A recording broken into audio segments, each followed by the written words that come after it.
I've been hearing people all the time talking about pelvic position, anterior pelvic tilt, posterior pelvic tilt, and I just wanted to clarify some things that I've been learning as far as what's the difference between those, how do you do a posterior pelvic tilt in a way that isn't going to get your low back feeling in pain. If you've ever had that issue, that's been something I've been through and my clients have been through too.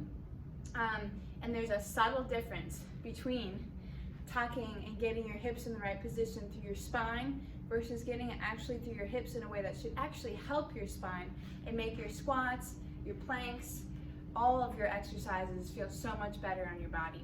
So when you're doing a posterior pelvic tilt, people talk about an anterior tilt, which is super common, especially in us ladies. Our hips tilt this direction.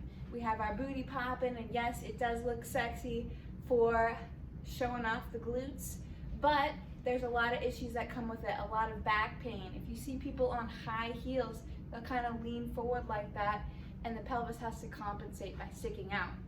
That's why we get that low back pain from that position, okay? So if you've been training for a while, which many of us have, which I have, maybe you've been taught to throw your shoulders back, get a nice tall spine, but also to tuck your hips, okay?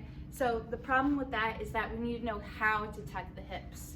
So when you're tucking your hips and you pull them through and you get kind of this forward thrusting motion, what's happening there is you're actually getting a tilt in your hips, but you're getting it through your lumbar spine, your low back, okay? So if I'm doing that, and say I'm doing a squat down, I'm gonna get a ton of pressure onto my low spine, and I'm gonna have like a pulling there, and I'm gonna have maybe some pain, maybe some excessive soreness there that really wasn't necessary. The tilt that we're actually looking for is, instead of tucking forward and shoving that hip through, which is a common thing I see in many deadlifts too, which can cause its own kind of issues, is we want to actually just shift the position of the pelvis. So say I'm on a little bit of an anterior tilt. I want to change that.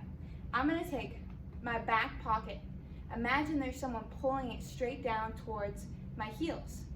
And I'm going to take the front part of the pelvis and I'm actually going to pull it up. So I'm actually changing the position of my sacrum. So now I've got a neutral pelvis, but I'm not thrusting forward, I'm not jamming it through my low back, I'm just getting it through my hips. Huge, huge difference. This made a dramatic difference for me in my squats. I was able to go from having low back soreness all the time to not really at all. So again, the difference here, here's your tilt. Maybe you have a common position like this. We want to take the front up and the back down. You might get a little lower core engagement, you might get a little glute engagement, but it's nothing too dramatic. It's not full of tons and tons of effort. Hold that in place and it's going to make a big difference.